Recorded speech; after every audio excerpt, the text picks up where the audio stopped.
بسم اللہ الرحمن الرحیم الحمدللہ رب العالمین والصلاة والسلام علی سیدنا و مولانا محمد سید الاولین والآخرین وعلی آلہ واصحابہ اجمعین اما بعد۔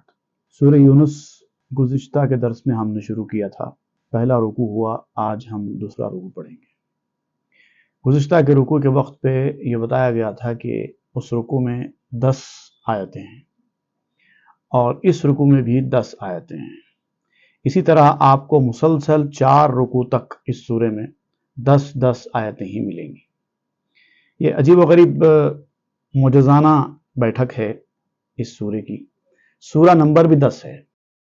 سورہ یونس یہ بھی قرآن مجید کا 10واں سورہ ہے اور اس کے 4 مسلسل رکوع 10 آیتوں پر مشتمل ہے، اور 5واں رکوع اس میں 3 آیتیں زیادہ ہے، یعنی 53 آیتوں پر مشتمل ہے۔ جملہ 53 ہوتے ہیں۔ سورہ یونس شروع ہونے کے بعد سے 5 رکوع مکمل ہونے تک آیتیں 50 کے بجائے 53 پر ہوتی ہیں۔ آپ کو شاید معلوم ہوگا کہ ابجد کے اعداد کے حساب سے 53 احمد کا عدد ہوتا ہے، یعنی حضور صلی اللہ علیہ وسلم کے ناموں میں سے ایک نام ہے احمد۔ تو 50 آیتوں کے بجائے وہ رکوع 53ویں آیت پر ختم ہوتا ہے۔ اس کے بعد پھر چھٹا رکوع، پھر اس کے اندر 7 آیتیں رکھی گئی ہیں۔ تو اس طرح سے پھر 6 رکوع میں آنے کے بعد پھر وہ 10 کا فگر مکمل ہو جاتا ہے، پھر 60 پہ ہو جاتی ہے آیتیں۔ پھر اس کے بعد پھر 7واں رکوع آتا ہے، پھر 10 آیتوں پر مشتمل ہے۔ اسی طرح 7 رکوع تک آپ کو 70 کا فگر ملے گا۔ اس کے بعد پھر جب 8واں رکوع ہے تو وہ 12 آیتوں پر مشتمل ہے، یعنی اب یہاں پر اس رکوع میں 2 آیتیں بڑھائی گئی، اور اس 2 آیتوں کے بڑھانے کے پیچھے کیا راز ہے وہ اللہ بہتر جانتا ہے۔ لیکن اس کے بعد پھر جو رکوع ہے آنے والا 9واں، اس کے اندر ہم کو سمجھ میں آتا ہے، کیونکہ پھر اس کے اندر 10 آیتیں ہیں، تو وہ فگر جا کر 92 پہ آ کر رکتا ہے، اور 92 آپ جانتے ہیں محمد کی اعداد ہے۔ اس کے بعد پھر اب یہ 92 کے بعد یا تو پھر 100 پہ آ کر رکنا چاہیے، 8 آیتیں آنی چاہیے تھی، یا پھر 10 مکمل ہو کے 102 پہ ختم ہوتا، لیکن وہ رکوع 103 پہ ختم ہو رہا ہے۔ اب 103 یا محمد کی اعداد ہے ابجد کے حساب سے۔ اچھا، اب 11 رکوع ہیں مکمل اس سورے میں۔ اس تسلسل کے حساب سے ہم کو یہ اندازہ ہوتا ہے کہ شاید 11 رکوع پر مشتمل یہ سورہ 110ویں آیت پہ آ کر ختم ہوتا ہوگا، لیکن 110ویں آیت پہ آ کر ختم نہیں ہوتا، بلکہ 109 پر ہی ختم ہو جاتا ہے۔ اور میں نے 109 کے بارے میں دیکھا تو یہ 109 ابجد کے حساب سے مدینے کے اعداد ہوتے ہیں۔ تو اس طرح سے ایسے تو قرآن مجید میں ہر جگہ آپ کو معجزانہ ترکیب، معجزانہ، کیونکہ قرآن آیتوں کی کتاب ہے، نشانیوں کی کتاب ہے، تو اس طرح سے نشانیاں ملی جاتی ہیں۔ پھر اور ایک آپ کو دلچسپ بات میں بتاؤں کہ جو سورہ ہے سورہ یونس، اس کی 58ویں آیت وہ آیت ہے جو حضور صلی اللہ علیہ وسلم کے میلاد میں خوشی منانے کے لیے علماء بطور ثبوت، بطور دلیل اس کو پیش کرتے ہیں۔ قُلْ بِفَضْلِ اللَّهِ وَبِرَحْمَتِهِ فَبِذَلِكَ فَلْيَفْرَحُوا۔ دیکھیے، آپ ہر طرف سے نام ہے سورہ یونس، اور حضور صلی اللہ علیہ وسلم کے ناموں کے اعداد اس میں مل رہے ہیں، شہر کے نام کے اعداد مل رہے ہیں، اور میلاد کے خوشی منانے کی دلیل اسی آیت میں مل رہی ہے۔ پھر میں سورہ یونس کے اوپر غور کرا، سورہ یونس کے اعداد کیا ہوتے ہیں، تو وہ اعداد آتے ہیں 126۔ 126 یعنی 63 کا ڈبل، اور 63 حضور صلی اللہ علیہ وسلم کی عمر شریف۔ تو اس طرح سے جو ہے کافی حیرت انگیز چیزیں اس کے اندر ملتی ہیں۔ تو بہرحال اب ہم جو رکوع پڑھ رہے ہیں اس میں بھی 10 آیتیں ہیں۔ اعوذ باللہ من الشیطان الرجیم۔ وَلَوْ يُعَجِّلُ اللَّهُ لِلنَّاسِ الشَّرَّ اسْتِعْجَالَهُم بِالْخَيْرِ لَقُضِيَ إِلَيْهِمْ أَجَلُهُمْ فَنَذَرُ الَّذِينَ لَا يَرْجُونَ لِقَاءَنَا فِي طُغْيَانِهِمْ يَعْمَهُونَ۔ صدق اللہ العظیم۔ بہت سارے لوگوں کا یہ ماننا ہوتا ہے کہ ہم یہ کر رہے ہیں، ہم محنت کر رہے ہیں، لیکن اس محنت کا پھل ہم کو جلدی نہیں ملتا۔ انسان بڑا عجلت پسند ہے، وہ جو کچھ کرتا ہے وہ چاہتا ہے کہ اس کا پھل جلدی سے جلدی ہم کو مل جائے، اور یہ سمجھتا ہے کہ ہم نے دعائیں کی، ہماری دعائیں قبول نہیں ہو رہی ہیں۔ اس طرح سے لوگ سمجھتے ہیں۔ تو اللہ تعالیٰ اس کا جواب دے رہا ہے کہ تمہارا کام دعائیں مانگنا ہے اور انتظار کرنا ہے، جلد بازی کرنا نہیں ہے۔ ذرا سوچو، اگر اللہ تعالیٰ بھی اسی طرح جلد بازی کرے، اللہ تعالیٰ تمہارے نافرمانیوں گناہوں کے باوجود تم کو ڈھیل دیتا ہے نا۔ اگر تم ایک غلطی کرے اور اللہ تعالیٰ فوری اس کی سزا دے دے تو کیا ہوگا تمہارا؟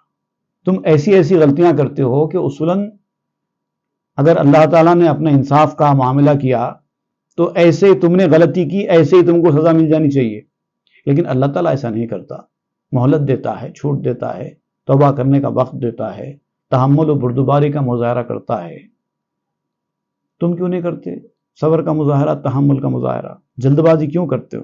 فَنَظَرُ الَّذِينَ لَا يَرْجُونَ لِقَاءَنَا فِي طُغْيَانِهِمْ يَعْمَهُونَ، بلکہ جو لوگ اللہ تعالیٰ سے ملاقات پر یقین نہیں رکھتے، ان کو امید نہیں ہے کہ اللہ کے حضور ملاقات ہوگی، تو ان کو تو اللہ تعالیٰ چھوڑ دیتا ہے اپنے حال پر، تاکہ وہ سرکشی میں اسی طرح بھٹکتے رہیں۔ جس کی بہتری اللہ تعالیٰ کو مقصود ہوتی ہے، جس کی بھلائی اللہ تعالیٰ کو مقصود ہوتی ہے، وہ پھر بھی اس کی گرفت کرتا ہے، ان کو پریشانی میں ڈالتا ہے، تاکہ وہ اللہ کی طرف رجوع کریں، توبہ کریں، استغفار کریں، اللہ کی بارگاہ میں آ جائیں اس مصیبت اور تکلیف کی وجہ سے، کیونکہ اللہ کو ان کی بھلائی منظور ہے، اسی لیے کرتا ہے۔ لیکن جن کی بھلائی اللہ تعالیٰ کو منظور نہیں ہے، ان کو ان کے حال پہ چھوڑ دیتا ہے، بلکہ اور جن چیزوں کی وجہ سے وہ گمراہی کے راستے پر جا رہے ہیں، وہ چیزیں، وہ ذرائع، وہ ریسورسز اور وہ مینز اور اضافہ کر دیتا ہے۔ وَإِذَا مَسَّ الْإِنسَانَ الضُّرُّ دَعَانَا لِجَنبِهِ أَوْ قَائِدًا أَوْ قَائِمًا۔ اب یہ انسان کی ایک کمزوری یہاں پر بیان کی جا رہی ہے۔ اللہ تعالیٰ جس کے ساتھ بھلائی کا ارادہ کرتا ہے نا، تو اس کو کچھ مصیبت پریشانی دے دیتا ہے، وہ اللہ کی جانب رجوع کرتے ہیں، توبہ کرتے ہیں، استغفار کرتے ہیں، اور اللہ تعالیٰ کیا کرتا ہے، اس کے بعد پھر ان کو وہ تکلیف اور مصیبت سے نجات دیتا ہے، پھر خوشحالی کی زندگی یا صحت مند زندگی عطا فرماتا ہے۔ تو اب کیا کرتا ہے انسان ایسے دو حالات میں، ایک مصیبت جب پہنچتی ہے اور ایک مصیبت جب دفع ہوتی ہے، دونوں صورتوں میں انسان کا طرز عمل کیا ہوتا ہے وہ بتا رہا ہے۔ جب پہنچتی ہے انسان کو کوئی تکلیف، کوئی پریشانی، تو اس وقت وہ اللہ تعالیٰ کو پکارنے لگتا ہے، لیٹا ہوا بھی ہو تو اللہ کو یاد کرتا ہے، بیٹھا ہوا بھی ہو تو اللہ کو یاد کرتا ہے، اور کھڑا بھی ہو تو اللہ کو یاد کرتا ہے، ہر حال میں اس کو پکارتا رہتا ہے۔ فَلَمَّا كَشَفْنَا عَنْهُ ضُرَّهُ، اور جب اس کی تکلیف کو ہم دور کر دیتے ہیں، مرہ نکل پڑتا ہے، كَأَن لَّمْ يَدْعُنَا إِلَىٰ ضُرٍّ مَّسَّهُ، اور ایسے نکل پڑتا ہے جیسے اس نے کبھی تکلیف میں ہم کو پکارا ہی نہیں تھا، اب بلا دیتا ہے۔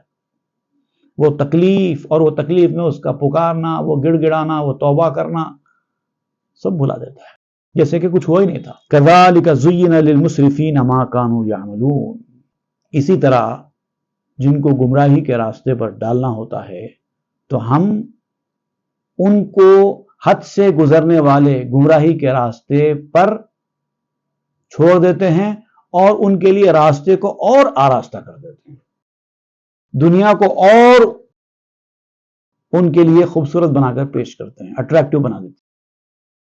یہ اچھی علامت نہیں ہے۔ جس کو اس کے حال پر چھوڑ دیا گیا، اس کو گرفت نہیں کی گئی، اس کو پکڑا نہیں گیا، مطلب اس کے لیے اچھی علامت نہیں ہے۔ انسان کو چاہیے کہ اپنے توبہ و استغفار کا جو عمل ہے وہ ہمیشہ جاری رکھے، خوشحالی میں بھی، صحت میں بھی، تاکہ توبہ و استغفار کرانے کے لیے اللہ تعالیٰ آپ کو مصیبتوں میں نہ ڈالے۔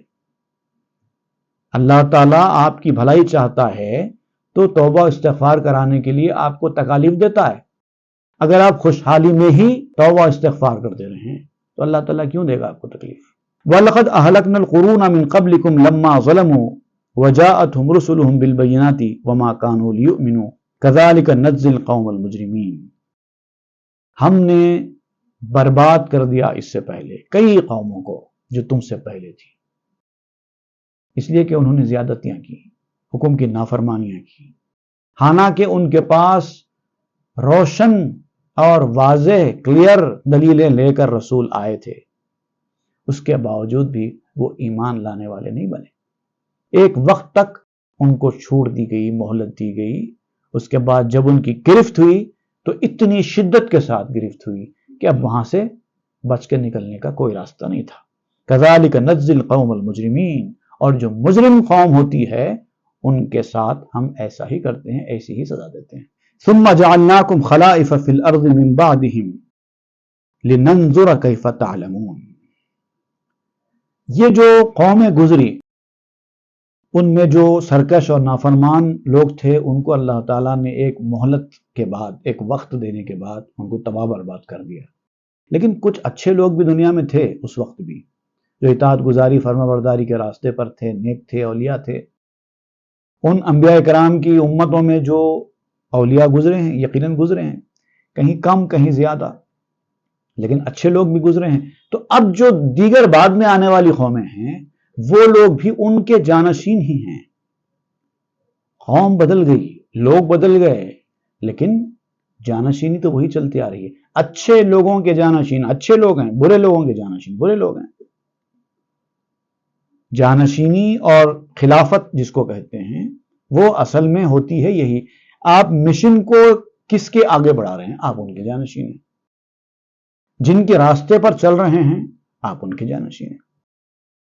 تو بعد میں آنے والی جتنی قومیں ہیں وہ پہلے آنے والی قوموں کی جانشین ہیں۔ اگر تم اچھے لوگوں کے راستے پر چلتے رہے، ان کا طریقہ اختیار کرتے رہے تو تم ان کے جانشین، اگر برے لوگوں کا راستہ اختیار کرتے رہے تو تم ان کے جانشین۔ لننظر کیف تعلمون، اور یہ سب اللہ تعالیٰ اسی لیے کرتا ہے، فرماتا ہے کہ ہم تم کیا عمل کرتے ہو، کس کی تقلید کرتے ہو، یہ دیکھنا چاہتے ہیں۔ وَإِذَا تُتْلَى عَلَيْهِمْ آيَاتُنَا بَيِّنَاتٍ قَالَ الَّذِينَ لَا يَرْجُونَ لِقَاءَنَا ائْتِ بِقُرْآنٍ غَيْرِ هَذَا أَوْ بَدِّلْهُ۔ اب جب ان سے یہ کہا جاتا ہے، ان کے سامنے پڑھی جاتی ہیں کہ یہ آیتیں ہیں، یہ نشانیاں ہیں، روشن دلیلیں ہیں، تو وہ لوگ کہنے لگتے ہیں، جو لوگ کہ اللہ سے ملاقات کی امید نہیں رکھتے، قیامت میں اٹھائے جانے کی امید نہیں رکھتے، ان کو یقینی نہیں ہے دوبارہ اٹھائے جانے پر، سوال جواب پر، تو وہ لوگ یہ کہنے لگتے ہیں کہ یہ قرآن ہمارے لیے قابل قبول نہیں ہے۔ اگر آپ نبی ہیں اور اللہ کا پیام لائے ہیں تو دوسرا قرآن لائیے، یا پھر ہمارے مرضی کی جو چیزیں اس میں نہیں ہیں اس کو چینج کرائیے، اس میں چینجز لے کے آئیے۔ ہر بات ہم نہیں قبول کریں گے، اپنے مطلب کی رہیں گے تو قبول کریں گے، اپنے کام کی نہیں رہیں گے تو نہیں قبول کریں گے، چینج کرائیے، اس کے بعد ہم مانیں گے۔ قل ما یکون لی ان ابدلہ من تلقاء نفسی۔ اب اللہ تعالیٰ فرمایا، اے نبی آپ ان سے کہیے کہ قرآن میں اپنی مرضی سے الٹ پھیر کرنا، رد و بدل کرنا، یہ میرے اختیار میں ہی نہیں ہے، میں کیسے چینج کروں؟ جس کا کلام ہے وہ چاہے تو چینج کرے، بدلے، میرا کلام نہیں ہے، میں کیسے بدل سکتا ہوں؟ ان اتبع الا ما یوحی الی، میں تو جو وحی مجھ پر آتی ہے اس کی تقلید کرتا ہوں، اس کی اتباع کرتا ہوں، جو حکم آیا اس کے حساب سے مجھے چلنا پڑتا ہے، لوگوں کے مشورے کے مطابق دین تو نہیں بنتا نا۔ انی اخاف ان عصیت ربی عذاب یوم عظیم۔ دیکھو تم لوگ بے خوف ہو، لیکن میں تم سے کہتا ہوں میں بھی اس بڑے دن سے ڈرتا ہوں۔ تم تو کدھر، میں رسول ہوں، اس کے باوجود میں اس بڑے دن سے ڈرتا ہوں۔ اگر میں نے بھی اپنے رب کی نافرمانی کی تو کسی کو نہیں ہے چھٹکارا، نافرمانی کرو گے تو پریشانی لاحق ہو سکتی ہے، اس لیے ڈرنا سب کو ہے، انبیاء کرام بھی ڈرتے رہے، ایسا نہیں ہے۔ قل لو شاء اللہ ما تتلوہ علیکم ولا ادراکم بہ۔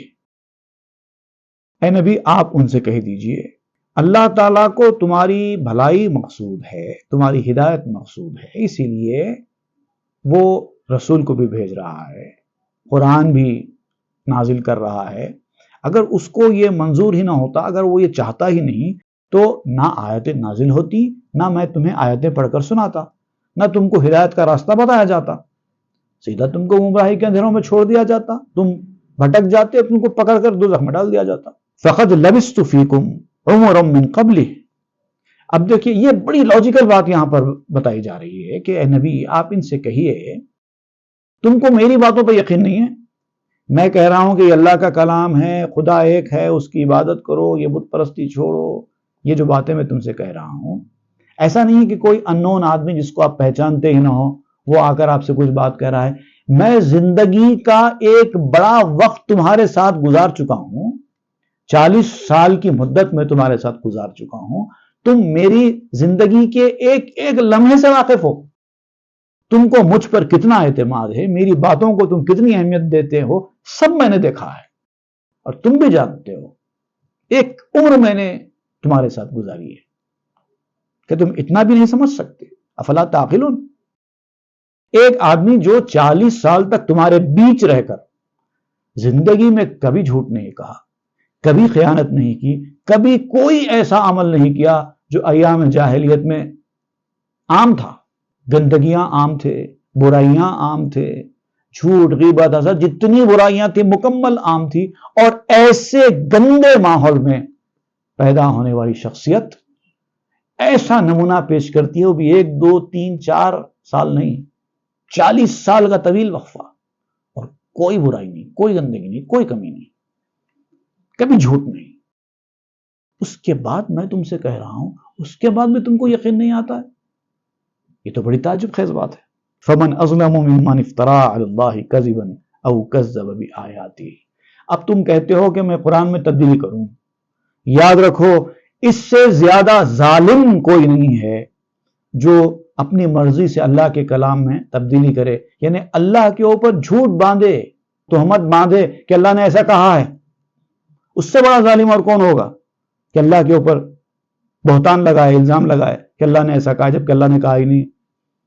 او کذب بآیاتی، اسی طرح وہ بھی اتنا ہی بڑا ظالم ہے جو اس کی آیتوں کو جھٹلاتا ہے. دونوں برابر کے ظلم ہو جائیں گے. تم جھٹلا رہے ہو، تم ظالم ہو. اگر مجھ سے کہا جا رہا ہے کہ آیت میں تبدیلی کرو اور میں آیت میں تبدیلی کروں تو میں بھی ظالم ہو جاؤں گا. انہ لا یفلح المجرمون. اور ایسے مجرم، ایسا جرم کرنے والے کبھی فلاح پاتے ہی نہیں. وَيَعْبُدُونَ مِن دُونِ اللَّهِ مَا لَا يَضُرُّهُمْ وَلَا يَنْفَعُهُمْ وَيَقُولُونَ هَؤُلَاءِ شُفَعَاؤُنَا عِندَ اللَّهِ. اب جو لوگ بت پرستی کرتے تھے ان کو پہلے تو یہ سمجھایا گیا کہ تم کس کی عبادت کر رہے ہو جو نہ تمہیں نقصان پہنچا سکتے ہیں نہ تمہیں فائدہ پہنچا سکتے ہیں. ان کے ہاتھ میں کچھ ہے ہی نہیں. خدا تو خدا ہے، سب کچھ کرنے والا. یہ اپنی مرضی سے مکھی بھی نہیں ہلا سکتے. ان کے اندر کوئی جان ہی نہیں ہے، بے جان چیزیں ہیں. تم نے اپنے ہاتھ سے ان کو بنایا اور اس کی عبادت کرتے ہو. جب یہ کہا گیا ان سے تو کہتے ہیں کہ نہیں نہیں، یہ اصل میں ہم ان کی عبادت نہیں کرتے بلکہ اللہ کی عبادت کرتے ہیں. اصل عبادت اللہ کی ہی ہے، ہم ان کی بھی عبادت کر رہے ہیں تو اصل عبادت اللہ کی ہے. بعض لوگ کہتے تھے ایسا، کہتے تھے کہ یہ لوگ تو ہماری شفاعت کرنے والے ہیں، قیامت کے دن یہ لوگ ہماری شفاعت کریں گے. بتوں کے مختلف نام رکھ دیے گئے تھے، یہ ان کا بھکت، وہ ان کا بھکت، یہ ہماری شفاعت کریں گے اللہ کے پاس، اس لیے ہم کرتے ہیں. تو اللہ تعالیٰ اس بات کا رد کرتا ہے. قل اتنبئون اللہ بما لا یعلم فی السماوات ولا فی الارض سبحانہ وتعالی عما یشرکون. تو اللہ تعالیٰ فرماتا ہے کہ نبی آپ ان سے کہیے کہ کیا تم اللہ تعالیٰ کو آگاہ کر رہے ہو، اللہ تعالیٰ کو بتانا چاہتے ہو کہ کس کے ساتھ کیسا کرنا، کس کو بخشوا دینا ہے، کس کو نہیں بخشوانا ہے. اس واسطے لے کے آئے ہو. اللہ کے پاس شفاعت ضرور ہوگی لیکن وہی شفاعت کر پائے گا جس کو اللہ تعالیٰ نے شفاعت کرنے کی اجازت دی ہوگی. اور ظاہر بات ہے وہ اہل ایمان میں سے ہی ہو سکتا ہے. یہ تو گویا ایسی بات ہو گئی کہ اللہ تعالیٰ کچھ چیزیں جانتا نہیں ہے اور تم اس کو اطلاع دے رہے ہو. ایسا تو ہو نہیں سکتا. سبحانہ و تعالی عما یشرکون. اللہ تعالیٰ تو پاک ہے ان تمام چیزوں سے. یہ لوگ جو شرک کرتے ہیں نا، ان کے شرک کرنے کا اللہ تعالیٰ کی ذات کے اوپر کوئی اثر نہیں پڑتا. وہ بے نیاز اور بلند و بالا ان چیزوں سے. وما کان الناس الا امة واحدة فاختلفوا.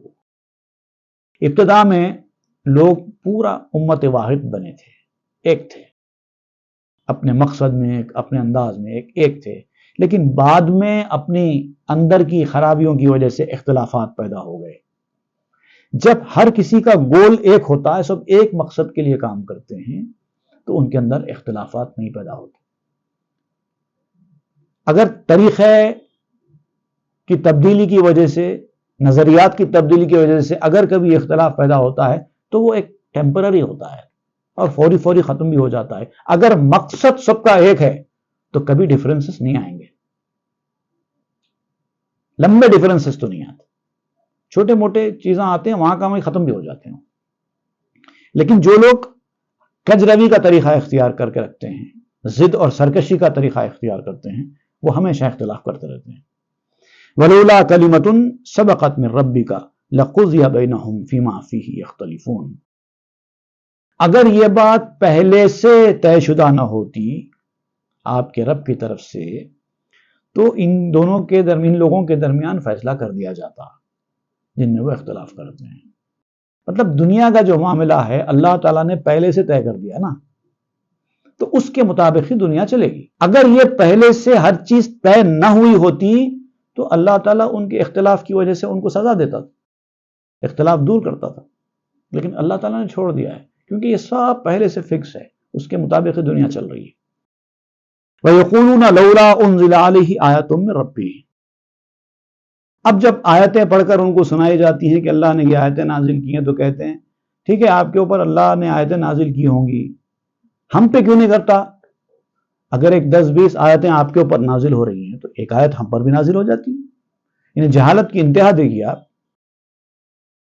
اللہ تعالیٰ کے کلام کی آیتیں ہر نبی پر نازل نہیں ہوتی، تم تو کدھر، وہ تو چنندہ انبیاء ہوتے ہیں، ان کے اوپر ہی آیتیں نازل ہوتی ہیں۔ آیتوں کے نازل ہونے کے لیے جیسا کہا گیا ہے کہ پہاڑ بھی اس کو برداشت نہیں کر سکتا، عام آدمی کہاں سے برداشت کرے گا؟ ایسے ہر آدمی کے اوپر وہی نازل کرنے والا، لے کے آنے والا فرشتہ تو اتر نہیں سکتا نا۔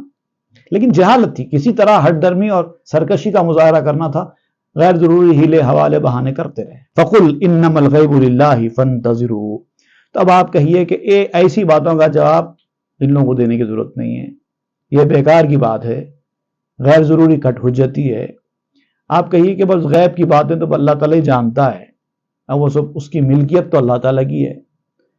اگر اللہ تعالیٰ اپنی غیب کی خبریں کسی کو دے بھی دے تب بھی اس کے اوپر پاور اور پراپرٹی تو اللہ کی ہوگی نا، تو یہ سب اللہ کی پراپرٹی ہے، غیب کی بات ہے۔ اب اس سے زیادہ کچھ نہیں کہا جا سکتا۔ اگر نہیں مانتے ہیں فانتظروا، انتظار کرو، جو بات تم سے کہنا تھا، جو بات تم کو بتانی تھی ہم نے بتا دی، اس کے بعد بھی اگر تم نہیں مانتے تو جاؤ اپنے حال پہ رہو، انتظار کرو۔ انی معکم من المنتظرین، میں بھی تمہارے ساتھ انتظار کرنے والوں میں رہتا ہوں، جب وقت آئیں گے دیکھیں گے کیا ہوتا ہے۔ صدق اللہ العظیم وصدق رسولہ النبی الامین الکریم ونحن علی ذلک من الشاہدین والشاکرین، آمین والحمد للہ رب العالمین۔